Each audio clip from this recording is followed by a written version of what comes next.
ఇంకొకటి employability skills అంటే తెలుగులో ఏమంటారు? ఉపాధి నైపుణ్యాలు కదా. అంటే ఒక కంపెనీ వాడికి ఏం కావాలో అవి. మార్కులు, ర్యాంకులు, గ్రేడ్లు అంటే చాలా మన పరీక్షలు వచ్చే మార్కులు. ఓకే, ఈ మన వ్యవస్థలో వీటి మీద కూడా చాలా పెద్ద సమస్య. ఓకే, ఇంజనీరింగ్ చదివిన వాళ్ళకి చదువుతారు, 4 ఏళ్ళు ఇంజనీరింగ్ చదువుతారు. ఇంజనీరింగ్ చదివిన వాళ్ళకి ఒక చిన్న డాక్యుమెంట్ ఇచ్చి ఇటువంటి మైక్రోసాఫ్ట్ పవర్ పాయింట్ కానీ, ఒక వర్డ్ డాక్యుమెంట్ కానీ, ఎక్సెల్ కానీ తయారు చేయండి అంటే వాళ్ళు చేయలేకపోతున్నారు. ఓకే, చాలామంది పాలిటెక్నిక్ డిగ్రీ అయిపోయిన తర్వాత క్యాంపస్ బయటకు వచ్చిన తర్వాత వాళ్ళు స్పోకెన్ ఇంగ్లీష్ కానీ, యాప్టిట్యూడ్ అని ఇవి మళ్ళీ వేల డబ్బులు ఖర్చి మళ్ళీ డబ్బులు కట్టి మళ్ళీ పొజిషన్లో జాయిన్ అవుతున్నారు. మరి 3 ఏళ్ళు 4 ఏళ్ళు ఏం నేర్చుకుంటున్నట్టు ఏం సాధించారు కాలేజీలో? కేవలం మార్కుల కోసం చదువుతున్నారు, స్కిల్ డెవలప్మెంట్ అవ్వట్లేదు. ఉదాహరణకి ఈ ట్రిపుల్ ఐటీ ఉంది కదా, ట్రిపుల్ ఐటీ తెలుసు కదా, Rajiv Gandhi university of technology, RGUKT. ఈ ట్రిపుల్ ఐటీ మొదలుపెట్టినప్పుడు ఒక 7 ఏళ్ల క్రితం చాలా అద్భుతమైన ఇనిషియేటివ్ అది.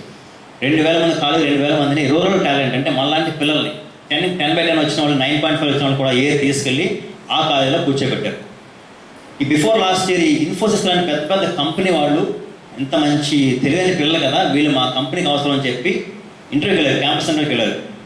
కానీ ఆ 2000 మందిలో వాళ్ళు 200 మందిని కూడా వాళ్ళ కంపెనీలో సెలెక్ట్ చేసుకోలేదు. ఎందుకు అంటే వీళ్ళందరికీ పేపర్ మీద మంచి మంచి మార్కులు, ర్యాంకులు, గ్రేడు అన్నీ అద్భుతంగా ఉన్నాయి. కానీ కంపెనీ వాడికి ఏం కావాలి? మాట్లాడాలి, కమ్యూనికేషన్ స్కిల్స్ కావాలి, మినిమం కంప్యూటర్ ఎడ్యుకేషన్ కావాలి, ఆ లీడర్షిప్ నాయకత్వ లక్షణాలు కావాలి. ఇవేమీ కూడా వాళ్ళ దగ్గర లేవు. ఈ ఎంప్లాయబిలిటీ స్కిల్స్ లేకపోతే, ఉపాధి నైపుణ్యం లేకపోతే ఈ మార్కులు, ర్యాంకులు, సర్టిఫికెట్లు మనకి ఎందుకు పనికిరావు? మాట్లాడగలగాలి. ఫర్ ఎగ్జాంపుల్, మీరు ఇంటర్వ్యూకి వెళ్ళారు. ఆ ఇంటర్వ్యూకి వెళ్ళిన తర్వాత, లాబ్కి వెళ్ళిన తర్వాత మీ సర్టిఫికేట్ అన్నీ కూడా పెట్టారు.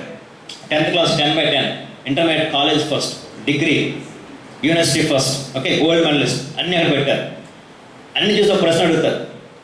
సరే, బాగానే ఉందమ్మా, తగ్గగా ఉన్నాయి.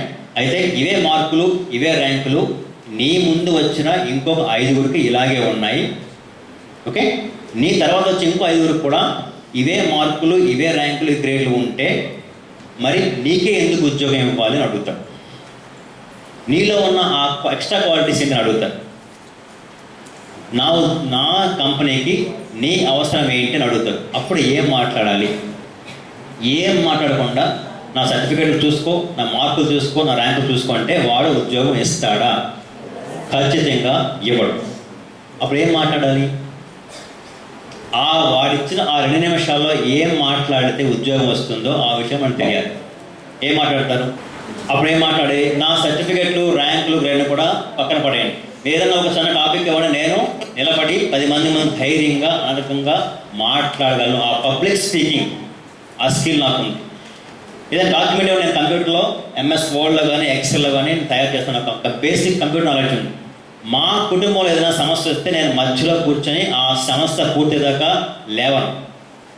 కుటుంబం అంటే నాకు ప్రాణం. I love my family. పలానా కాలేజీలో పలానా ఈవెంట్ నేనే కండక్ట్ చేస్తాను, నాకు ఆ లీడర్షిప్ క్వాలిటీస్ ఉన్నాయి.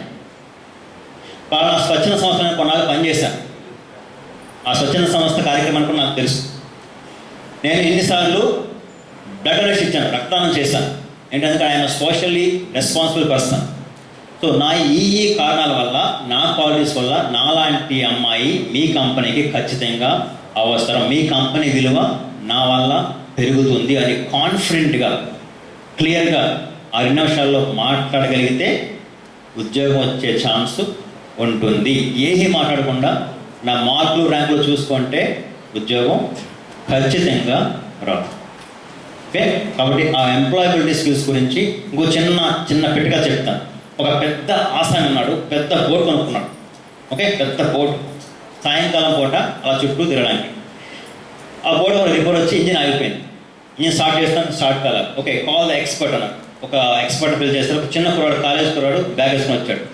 ఒక 5 నిమిషాలన్నీ చూశాడు. చూసి వాడి బ్యాగ్లో చిన్న మేకు తీసుకొచ్చి ఆ ఇంజిన్ పక్కన ఆ సుత్తితో దిగొట్టాడు. ఓకే, స్టార్ట్ ద ఇంజిన్ అన్నాడు. ఇంజిన్ స్టార్ట్ చేస్తే స్టార్ట్ అయింది. వాడు బిల్ ఇచ్చి వెళ్ళిపోయాడు. బిల్ ఎంత? 10,000 రూపాయల బిల్. ఈ ఆసామికి ఓనర్కి చాలా కోపం వచ్చింది. అరే, ఆ కుర్రాడు కనీసం వచ్చి 5 నిమిషాలు కూడా పని చేయలేదు, వాడికి 10,000 ఎందుకు ఇవ్వాలని చెప్పి వాడు లెటర్ రాస్తాడు. డీటెయిల్ స్టేట్మెంట్ నాకు పంపించు. డీటెయిల్ స్టేట్మెంట్ అంటే ఈ 10,000 దేనికి ఎంత అని చెప్పి నాకు డీటెయిల్ పంపించాను. ఆ కుర్రాడు ఏం చేస్తాడు, పంపించాడు. ఏం రిప్లై ఇచ్చాడు, మేకు కొట్టడానికి 100 రూపాయలు, ఆ మేకు ఎక్కడ కొట్టాలో అది నాకు తెలిసినందుకు 9,900 రూపాయలు. That is skill. నైపుణ్యం అంటే అదే, అది మనకు కావాలి. మేకు అందరూ కొడతారు, ఎక్కడ కొట్టాలో తెలుసుకోవడమే స్కిల్. ఒక ఇంగ్లీష్ డిక్షనరీ మొత్తం మొదటి నుంచి చివరి పేజీ దాకా మొత్తం లైబ్రరీలో క్లాస్రూమ్లో కూర్చొని మొత్తం చదివేస్తాం, స్పెల్లింగ్స్ మీనింగ్స్ అన్నీ కూడా. అది నాలెడ్జ్, జ్ఞానం. అదే ఇంగ్లీష్ భాషలో ఇటువంటి మీటింగ్లో ఒక 10 నిమిషాలు మాట్లాడగలిగితే అది స్కిల్. నాలెడ్జ్కి స్కిల్కి ఉన్న తేడా. ఓకే, చాలా చాలా ఇంపార్టెంట్. అది లేకపోతే ఏ కంపెనీ వాడు కూడా మనకి ప్రయారిటీ ఇవ్వకూడదు. మాట్లాడగల ధైర్యంగా మనలో ఉన్న విషయాలు ధైర్యంగా అవతల వాడికి చెప్పగలగాలి. ఓకే.